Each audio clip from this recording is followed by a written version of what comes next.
Lorsque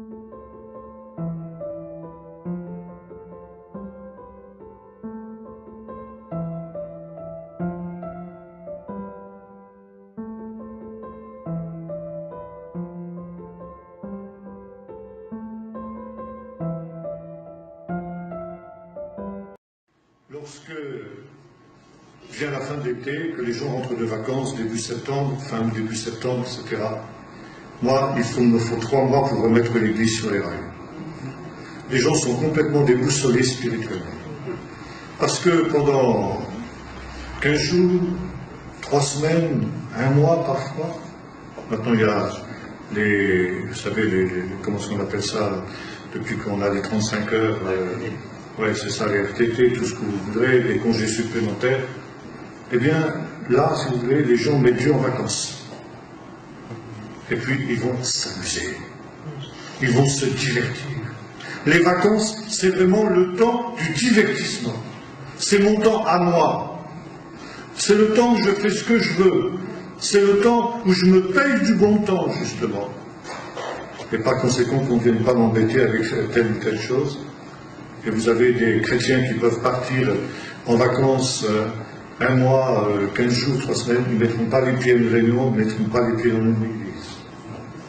Alors ils reviennent dans un état spirituel absolument lamentable. Alors, encore une fois, je ne dis pas qu'il ne faut pas des temps de repos. C'était un juif pieux, qui était un médecin psychiatre, il s'appelait le professeur Henri Baruch, qui a écrit des choses remarquables justement sur le repos. Il a dit ceci, il avait constaté, il était psychiatre, il s'occupait de malades mentaux, de gens qui étaient des fous si vous voulez, et il avait constaté que les maladies mentales, elles évoluaient par cycle de 7 jours. Et il dit, si on arrive à faire en sorte que un jour sur 7, on mette le malade dans un état où il peut vraiment se reposer, alors on améliore considérablement son état. Et il avait découvert la sagesse de l'institution divine qui avait institué le Shabbat.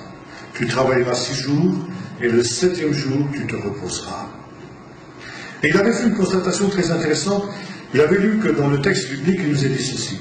Ce jour-là, tu ne feras aucun travail, ni toi, ni ton fils, ni ton fils, ni ta fille, ni ton serviteur, ni ta servante, ni ton bœuf, ni ton âne. Ni ton fils, ni ta fille, ni ton serviteur, ni ta servante, ok, c'est compréhensible. C'est des êtres humains. Mais le bœuf et l'âne. Est-ce que le bœuf et l'âne ont besoin de se reposer? Oui, à la limite, on peut dire oui. C'est aussi des êtres vivants, disons. Mais il avait compris pourquoi. Le Seigneur avait dit, ni ton bœuf, ni ton âne. Parce que pour que le repos soit véritablement ce qu'il doit être, il faut que ce soit toute la société qui se repose en même temps. Et il disait ceci, nous sommes dans une situation dramatique aujourd'hui dans notre monde parce qu'on veut supprimer le repos du dimanche. Et vous allez avoir un temps, c'est presque fait maintenant, où un tel, il aura son jour de repos le lundi, son voisin, son camarade de travail, il aura son jour de repos le mardi, le troisième, le mercredi, etc. Et la société, elle ne s'arrêtera jamais. Et le professeur Baruch disait, vous allez voir quand ce sera comme ça, l'explosion du nombre des maladies mentales. Parce que c'est contraire à la loi de Dieu. Alors on va dire, on va bosser, et puis, pendant 5 semaines, alors ça va être le paradis. Là on va vivre comme on voudra, on va pouvoir s'éclater, comme disent les gens du monde. Et par conséquent, ça va être notre temps, les vacances. Et le professeur Baruch disait oui, mais quand les gens sont restés 5 semaines, 4 semaines sans travailler, ils n'ont plus envie de reprendre le travail après. Et justement, ça c'est dramatique. Parce que ce n'est plus du repos, c'est justement du divertissement. Les gens ne se reposent pas, ils se divertissent. Et le divertissement, on l'a vu, c'est quelque chose de négatif, c'est une illusion, c'est quelque chose qui entraîne loin des choses de Dieu et loin des voies de Dieu normales. Il vaut mieux des courts temps de travail avec des courts temps de repos plutôt qu'un long temps de travail et puis un long temps de repos, enfin de soi-disant repos, de vacances. On pourrait parler aussi de la publicité. La publicité dont nous sommes abreuvés, dont nous sommes assommés. On ne peut pas y échapper, ça c'est une chose à laquelle on ne peut pas échapper. Maintenant, on vous fait même de la publicité par téléphone. Vous n'êtes pas tranquille chez vous, même chez vous, vous ne pouvez pas échapper à ce poison qu'on vous distille nuit et jour. Et ce n'est pas innocent comme vous pouvez le croire. Parce que vous avez deux messages qui sont distillés par la publicité. C'est-à-dire que si on entre dans cet état d'esprit, on va vers un monde meilleur. On va vers la satisfaction de la convoitise. La publicité joue sur la convoitise. Et la convoitise est un des instruments les plus importants du péché. La publicité vous dit convoitez, convoitez, convoitez. Tant que vous n'aurez pas ce gadget, tant que vous n'aurez pas ce bidule sophistiqué, vous ne serez pas vraiment heureux. Et puis finalement, quand vous l'avez, eh bien vous êtes déçu. Hein? Vous savez, en tant qu'enfant surtout, vous avez tous fait cette expérience. Vous avez rêvé de, je ne sais pas, d'une bicyclette ou quelque chose comme ça.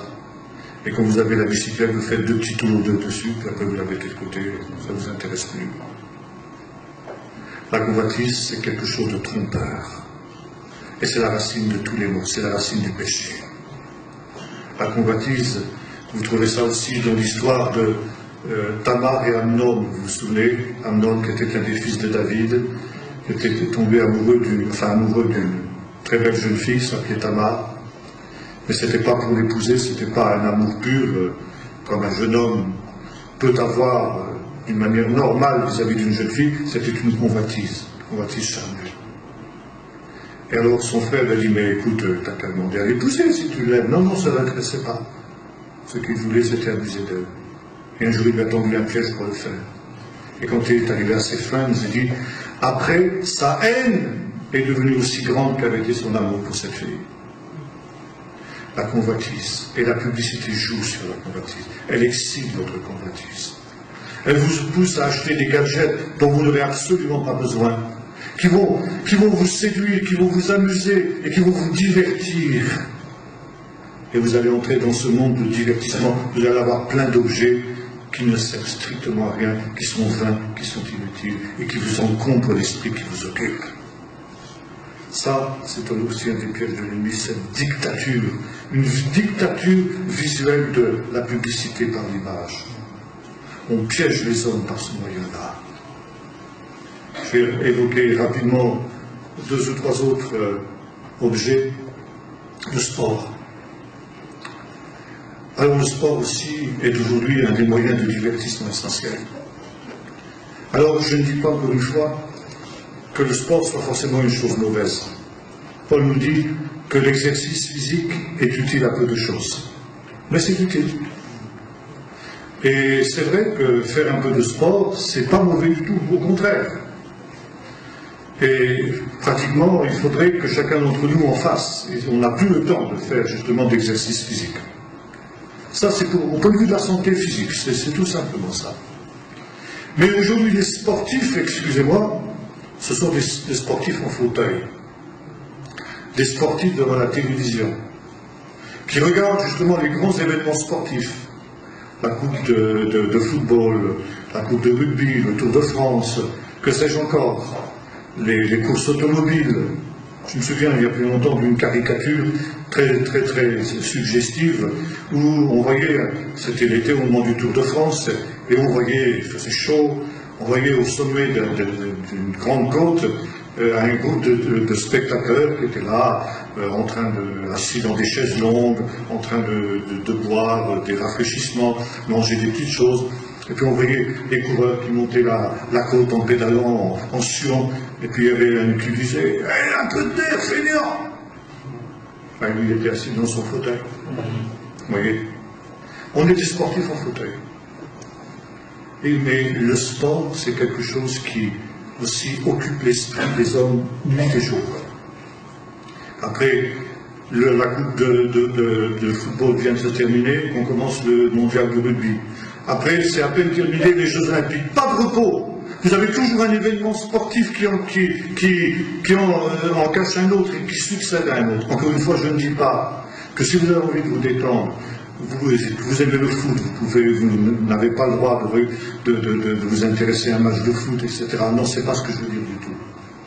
Mais si vous voulez, le sport, c'est devenu quelque chose qui maintenant occupe toute l'existence des gens. Et ça, c'est justement, ça occupe l'esprit, ça empêche de se tourner vers Dieu, ça empêche de penser à Dieu. Un autre moyen de divertissement auquel on ne pense pas souvent, c'est l'auto. La voiture. La voiture, c'est une idole, une des grandes idoles de ce temps. Alors vous allez me dire, on est bien obligé de... Oui, on est bien obligé, c'est vrai. On ne peut plus se passer de voiture aujourd'hui. C'est une nécessité. Mais attention, la voiture, c'est ce moyen d'évasion, comme le disent d'ailleurs les publicités pour les voitures. C'est l'être ailleurs, c'est être en dehors de soi, c'est l'expression même justement de ce divertissement. Quand vous êtes en voiture, vous ne vous contrôlez plus, vous avez une impression de puissance, vous avez l'impression que vous êtes au-delà de vos limites, que vous êtes un surhomme, vous avez le culte de la griserie de la vitesse. Et il ne faut pas oublier, surtout pour les jeunes, que la voiture, c'est un instrument de mort. C'est une des plus grandes causes de mortalité dans notre société. Et la voiture, c'est justement quelque chose auquel on est obligé de sacrifier nos enfants, comme au Moloch d'autrefois. Il y a à peu près 10 000 morts par les accidents de voiture en France tous les ans. 10 000 morts, c'est l'équivalent d'une petite ville de France. Chaque année, une ville entière est rayée de la carte en France. Vous allez me dire, oui, mais mon bon monsieur, qu'est-ce que vous voulez? C'est la rançon du progrès. Eh bien oui, c'est la rançon du progrès, justement. Nous devons payer à ce Dieu progrès la vie de nos enfants, comme autrefois les païens payaient au Moloch la vie de leurs enfants et les sacrifier à leurs enfants. Et on ne peut pas faire autrement. C'est ainsi. Mais il faut savoir que nous pouvons devenir esclaves de la voiture et que justement nous ne devons pas nous laisser dominer par elle. Dernier point, et puis je vais passer maintenant à l'Église, eh bien c'est l'ordinateur. L'ordinateur, c'est la dernière des grandes idoles de ce temps. Cet ordinateur qui encombre notre vie, et là aussi, on est bien obligé d'eux. On ne peut pas s'échapper. C'est quelque chose dans lequel on est obligé d'entrer. Mais comme je disais hier, qui est tellement séduisant, que finalement, on en arrive à se laisser gagner justement par ce sentiment de puissance, ce sentiment d'être partout à la fois, etc. C'est un des grands divertissements de ce temps. Et dernièrement, un pasteur de mes amis, qui n'est pas pourtant très vieux, qui a entre 45 et 50 ans, me disait, vous voyez, autrefois, quand nous allions à l'école biblique pour être formés au service de Dieu, on nous apprenait l'Ancien, le Nouveau Testament, on nous apprenait un peu d'hébreu, un peu de grec, on nous apprenait l'histoire d'Église, on nous apprenait comment diriger une Église, etc. Aujourd'hui, qu'est-ce qu'on nous apprend? Qu'est-ce qu'on apprend aux jeunes qui sortent des écoles bibliques? Eh bien, à être de bons managers, de bons leaders, à savoir se servir d'un ordinateur, à savoir se servir de tous les moyens justement modernes de notre temps. Et il avait raison. Et comme le disait une autre personne, ces jeunes aujourd'hui, quand ils sortent des écoles bibliques, ils ne connaissent pas l'Éternel. Et le résultat des églises, eh bien, c'est que ces églises aussi ne connaîtront pas l'Éternel. Et ce qui est dramatique, c'est que les églises aujourd'hui, elles s'enthousiasment pour ces grands divertissements. Puisque l'homme moderne, l'avons dit tout à l'heure, est incapable d'entendre l'évangile, eh bien, donnons-lui ce qu'il veut. Qu'est-ce que demande le peuple? Des images. Fais-nous un Dieu qui marche devant nous. Alors on va lui donner des dieux qui marchent devant soi. On va lui donner des spectacles. On va lui donner des films, des pièces de théâtre, des mimes, des clowns, j'en ai parlé hier.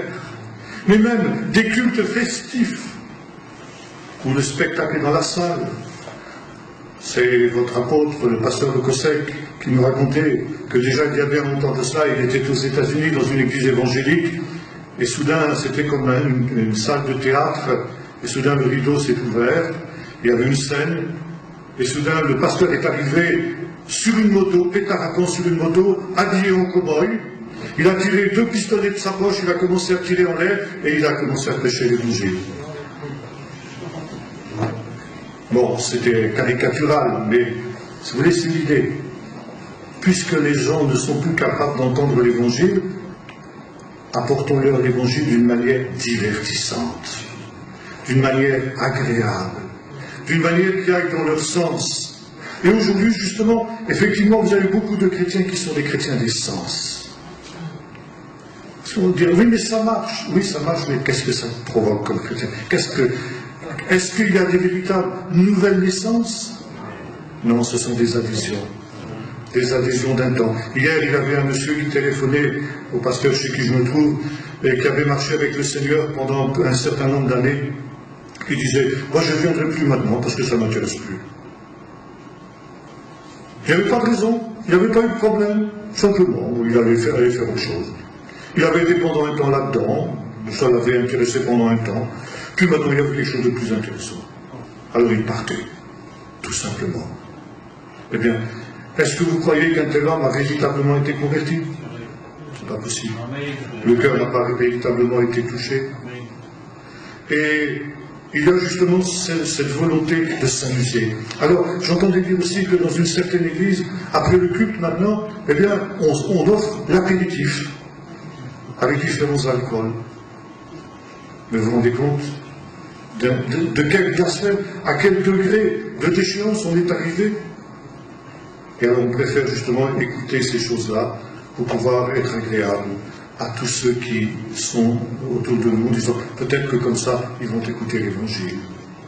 Il y a aujourd'hui de plus en plus dans les églises cette musique qui est celle du monde. La musique du monde a pénétré, que ce soit le rap, que ce soit le rock, que ce soit le hip-hop, enfin toutes sortes de ces musiques décadentes. Il paraît que pour vous, les gitans, c'est plus le flamenco qui est un problème, mais c'est le même genre, n'est-ce pas? Et pourquoi fait-on cela? Quand je parle avec les pasteurs de ces choses-là, ils me disent qu'ils n'aiment pas cette musique. Et c'est quelque chose qui ne les intéresse pas. Ils préfèrent les bons vieux cantiques d'autrefois.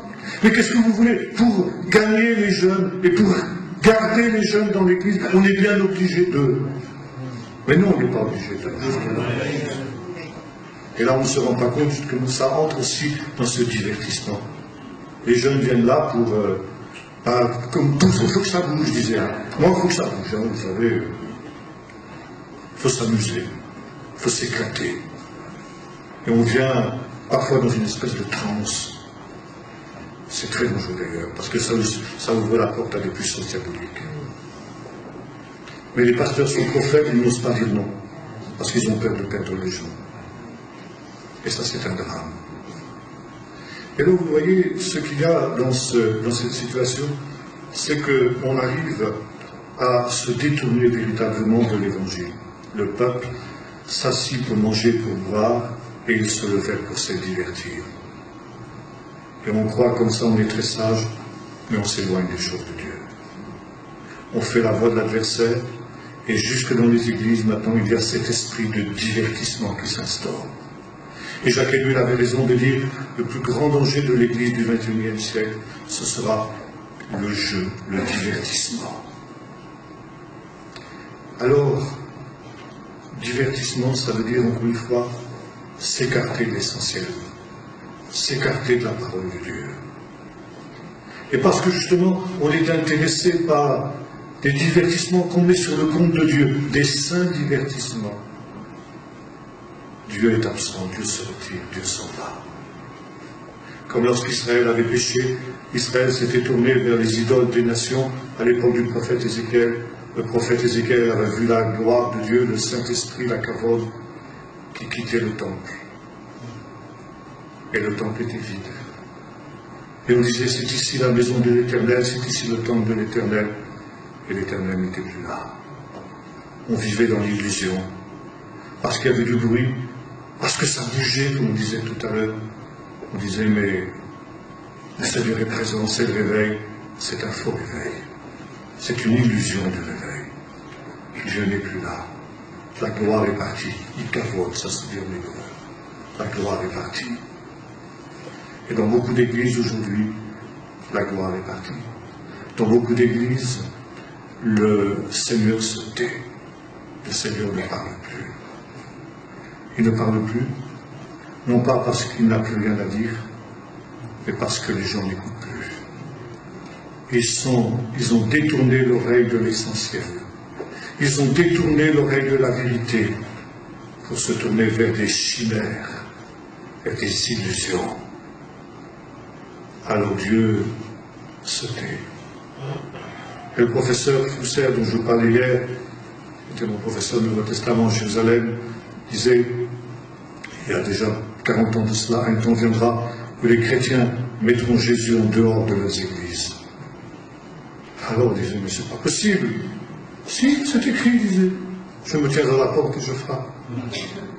C'est donc qu'il est dehors. Qui l'a mis dehors? Devinez. Et on aura l'impression qu'on est toujours des bons chrétiens. L'illusion. Alors, eh bien, que faire? D'abord, il faut savoir que chacun d'entre nous est en danger. Et personne ne doit croire qu'il est au-dessus de ces choses, qu'il est trop fort. Encore une fois, nous sommes environnés par ces choses. Nous l'avons dit tout à l'heure, nous ne pouvons plus y échapper. Vous ne pouvez pas échapper à l'auto, vous ne pouvez pas échapper à la publicité, vous ne pouvez pas échapper, encore un peu de temps, vous ne pouvez plus échapper à l'ordinateur et à toute l'électronique et toutes ces choses-là. Et ce n'est pas innocent, ces choses-là. Alors il faut savoir que nous sommes en danger. D'ailleurs, Jésus l'a annoncé, il a dit, si ces jours n'étaient abrégés, personne ne se souvient. Les puissances de séduction, si le Seigneur n'avait décidé d'abréger ces jours, même les élus succomberaient. Et à cause des élus, Dieu a fixé un temps parce que les élus ne doivent pas succomber. Alors il faut savoir que nous sommes, chacun d'entre nous, en danger. Et la Bible nous dit, c'est celui qui se garde lui-même que le Seigneur va aussi garder. Vous vous dites, Seigneur, garde-moi, mais si tu ne te gardes pas, le Seigneur ne le fera pas. Si nous nous gardons nous-mêmes, le Seigneur nous gardera. Et par conséquent, il y a une seule solution, c'est de nous tenir près du Seigneur. Et pour pouvoir, écouter la voix de Dieu dans un temps comme celui-ci, il faut sortir au désert. Ça veut dire savoir se dépouiller de ce qui est vain, de ce qui est inutile. Et pour donner juste un petit exemple, quand tu as un achat à faire, il ne serait peut-être pas inutile de prier. Dire, Seigneur, est-ce que j'ai vraiment besoin de ça d'abord? Et si j'ai vraiment besoin de cet objet, montre-moi ce que je dois prendre, cet objet. Parce qu'on va essayer de vous fourguer quelque chose dont vous n'avez pas besoin, qui a des capacités supérieures à ce que vous avez besoin. Alors ça fait partie de la sobriété. Soyez sobres, veillez, dit l'apôtre, parce que votre ennemi, le diable, est comme un lion rugissant qui cherche à qui il va pouvoir dévorer. Ce n'est pas seulement le fait de veiller qui est important, mais c'est d'être sobre. Il y a des choses qui sont vaines, qui sont inutiles, dont tu n'as pas besoin. Alors, ne les cherche pas, ça ne t'apportera rien de plus. Paul nous dit, si nous avons de quoi manger, boire, nous vêtir, avoir un toit, et avoir un peu plus pour donner à ceux qui sont dans le besoin, ça nous suffit. Nous n'avons rien à porter dans le monde. Et comme disait un vieux pasteur, dans le train qui va au ciel, il n'y a pas de wagon de marchandises. Alors, nous n'emporterons rien là-bas. Donc, simplement ce qui est nécessaire pour ce monde-ci, pour cette vie-ci, ça nous suffit. Soyez sobres. Et enfin, et ce sera mon dernier point, la chose importante. Paul nous dit, parlant des hommes de la fin, il dit c'est pourquoi Dieu leur envoie une puissance d'égarement pour qu'ils croient au mensonge. Ça, c'est l'esprit du divertissement. Une puissance d'égarement, pourquoi? Parce qu'ils n'ont pas eu l'amour de la vérité qui les aurait sauvés. C'est vrai, si vous voulez, que ce qui est le piège de ce divertissement, c'est que c'est tellement agréable à l'homme charnel. C'est tellement agréable d'être là et de voir un spectacle. Alors, dans une réunion de pasteurs qui avait lieu tous les ans dans une certaine convention, ça commençait toujours la veille par un temps de prière. Et depuis quelques années, ils ont remplacé le temps de prière par une pièce de théâtre. Vous comprenez bien que entre aller passer 2 heures, 3 heures de prière et assister pendant 2 heures ou 3 heures à une pièce de théâtre, pour l'homme charnel, le choix est vite fait. Et c'est pourquoi aujourd'hui, les réunions de prière sont délaissées. Vous avez des églises où vous avez 300, 400 personnes le dimanche matin, et vous avez 12 personnes, 13 personnes à la réunion de prière. Où sont les autres devant leur poste de télévision? C'est tellement plus agréable. Ils auront la démangeaison d'entendre des choses désagréables. Des choses agréables, pardon. Alors justement, ça c'est le grand danger.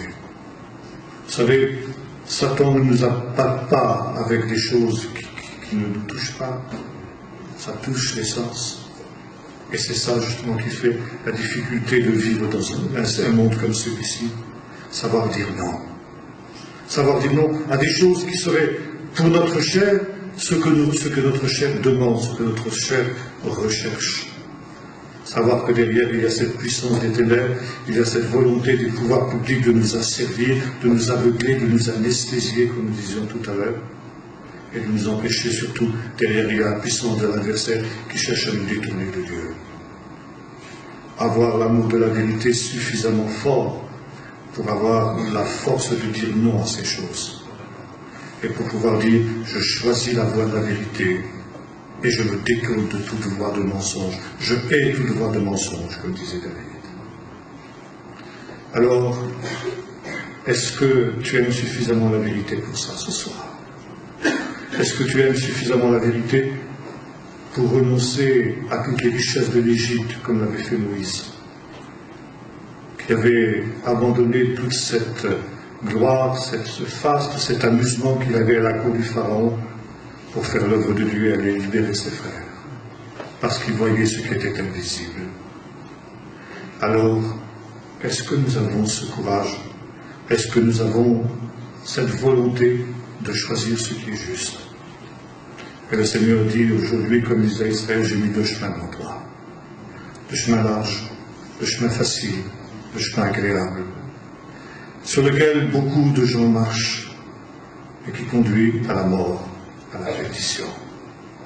Le chemin étroit, resserré, le chemin qui monte, le chemin sur lequel il y a peu qui marchent et qui conduit à la vie éternelle. J'ai mis devant toi 2 chemins, le chemin de la vie et le chemin de la mort. Choisis. Et le Seigneur dit, parce que je t'aime, je te dis, choisis la vie pour que tu vives. Est-ce que tu veux choisir la vie ce matin? Alors il y a un prix à payer, c'est vrai. Mais ce prix vaut la peine, parce que quand on a payé ce prix, on achète le champ et l'on trouve la perle de grand prix dans le champ. Et rien ne peut remplacer cette perle de grand prix.